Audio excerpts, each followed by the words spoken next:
Shattered Dreams, the heartbreaking story of Anthony Ammirati's Olympic elimination.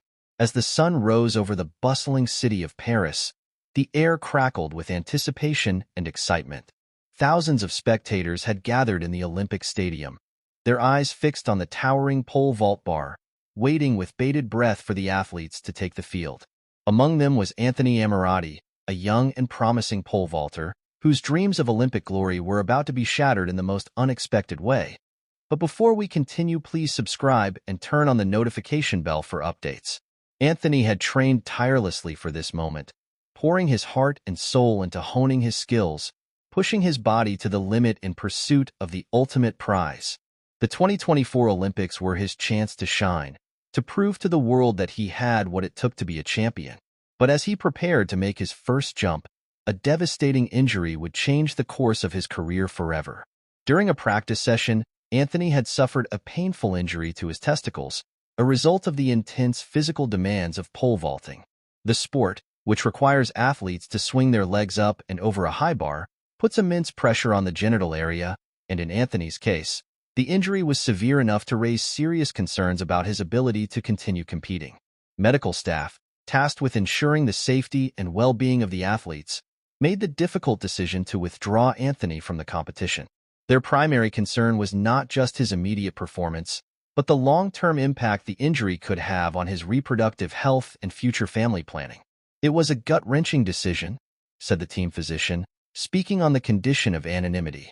"We understand how much this meant to Anthony, but we had to weigh the risks against the potential consequences. Further injury could have had a lasting impact on his ability to have children, and that's not a gamble we were willing to take." Anthony, devastated by the news, pleaded with the officials to allow him to compete, arguing that he was capable of managing the pain and that the risk was worth the chance of an Olympic medal. But the medical team stood firm, citing the overwhelming evidence that continued vaulting could jeopardize his long-term health and well-being. "It's a rare occurrence for an athlete to be removed from competition due to concerns about genital injuries," said the head of the Olympic Medical Committee. "But in this case, the risk was simply too high. We had to prioritize Anthony's health over his short-term competitive goals." The decision was a bitter pill for Anthony to swallow. He had poured his heart and soul into this moment, and now it was all slipping through his fingers. As he watched his teammates compete, his eyes filled with tears, the weight of his shattered dreams weighing heavily on his shoulders. But even in the midst of his disappointment, Anthony found solace in the support of his coaches, teammates, and the medical staff who had made the difficult decision. They reminded him that his long-term health and well-being were far more important than a single competition, and that his story could serve as a powerful reminder of the sometimes delicate balance between athletic performance and personal well-being. "It's a tough lesson to learn, but one that I hope other athletes can take to heart," Anthony said in a post-competition interview. "Yes, I'm devastated that I couldn't compete, but I know that the decision was made with my best interests in mind.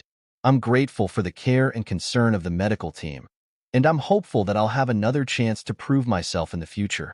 As the Olympic torch was extinguished and the spectators filed out of the stadium, Anthony Ammirati's story became a poignant reminder of the sacrifices and challenges faced by elite athletes. It was a bittersweet ending to a journey that had begun with so much promise, but one that ultimately put Anthony's long-term health and well-being above all else.